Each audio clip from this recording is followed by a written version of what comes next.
बैस गांव में एक गरीब भोला भाला अनवर जो पेशे से मोची अपनी बीवी और बेटी के साथ रहता। अनवर और उसके खानदान को अक्सर भूखा ही सोना पड़ता। एक दिन सर्दियों की रात अनवर अपनी दुकान में काम खत्म करके घर गया और अपनी बीवी को खाना लाने के लिए कहा। बीवी ने अनवर को बुरा भला बोलना शुरू कर दिया। तुमने हमें कभी सुख नहीं दिया, खाना तो कभी कभी ही नसीब से मिलता है। अनवर ये सब सुनकर अपनी दुकान में वापस आया। अब भूखे पेट तो नींद आएगी ही नहीं। चलो कुछ काम ही कर लूं। उसी वक्त एक बूढ़ा आदमी अनवर के पास आ गया और कहा, कुछ खाने को मिलेगा? बाबा, खाने को तो मेरे पास कुछ नहीं, होता तो जरूर देता। बूढ़े आदमी ने कहा, लगता है तुम भी मेरी तरह भूखे हो। जी बिल्कुल। बूढ़े ने अनवर को कहा, क्या मैं ये रात यहाँ गुजार लूं? जी जरूर। सुबह उठते ही बूढ़े आदमी ने कहा, मैं तुमसे बहुत खुश हूँ। तुम अपनी कोई सी 3 ख्वाहिश बताओ, मैं एक दफा वो जरूर पूरी करूंगा। अनवर ने कहा, मैं क्या मांगू? बूढ़े ने कहा, जल्दी मांगो, मुझे अब वापस जाना है। अनवर ने अपनी बीवी को जहन में लाते हुए बूढ़े आदमी से कहा, मेरी ये ख्वाहिश है कि अगर मैं किसी को कुछ कहूँ तो वो मेरी बात पर फौरन यकीन कर ले। दूसरी, मैं अगर रो पड़ूं तो वो मेरे पर तरस खा ले। तीसरा, मुझे कोई तंग करे तो उसको इस रुमाल में डाल दूं।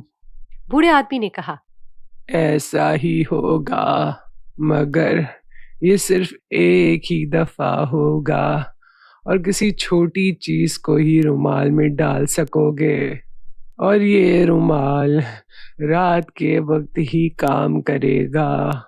बूढ़े आदमी ने जाते जाते अनवर को कहा, पागल इंसान, तुम इस सब के बजाय अपने लिए अमीरी भी मांग सकते थे।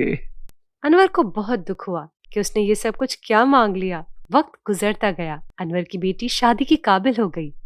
दोनों मियाँ बीवी को बस यही परेशानी थी कि यहाँ खाने को नहीं तो शादी कैसे करेंगे। उसी गांव के जंगल पर एक जिन का राज था।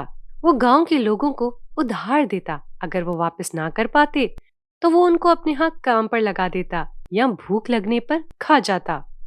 गांव वाले अपनी मजबूरी में जिन से उधार लेते। मोची ने भी अपनी बेटी की शादी के लिए जिन से उधार लेने का सोचा। वो जंगल की तरफ गया तो रास्ते में ही जिन अनवर को मिल गया।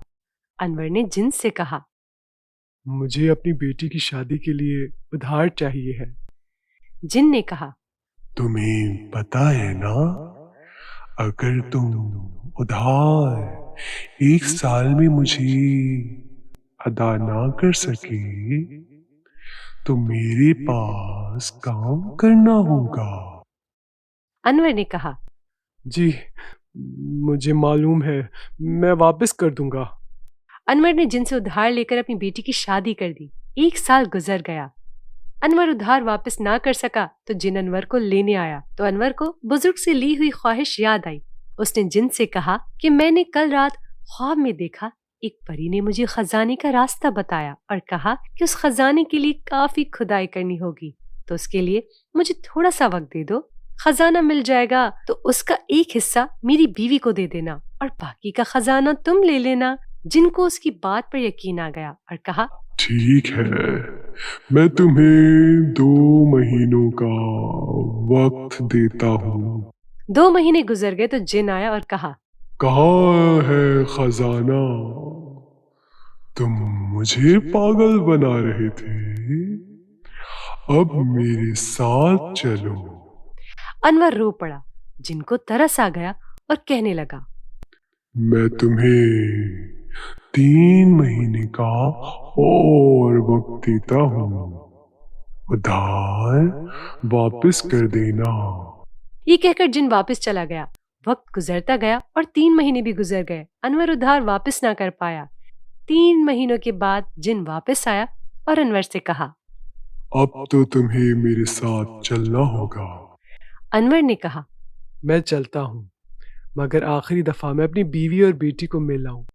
जिन ने जाने की इजाजत दी थी। अनवर बेटी को मिलकर आया तो रात हो गई और उसको रुमाल वाली ख्वाहिश याद आई। वो जिन के पास गया और कहा, मेरी बस एक आखिरी ख्वाहिश है, मैं आपको छोटा सा देखना चाहता हूँ। जिन अनवर की बात मानते हुए छोटा हुआ तो अनवर ने जल्दी से अपना रुमाल जिन के ऊपर रख दिया, जिससे वो रुमाल में चला गया और फिर कभी भी वापस ना आया। ऐसे अनवर ने जिन से अपनी और अपने जैसे और भी लोगों की जान छुड़वा ली।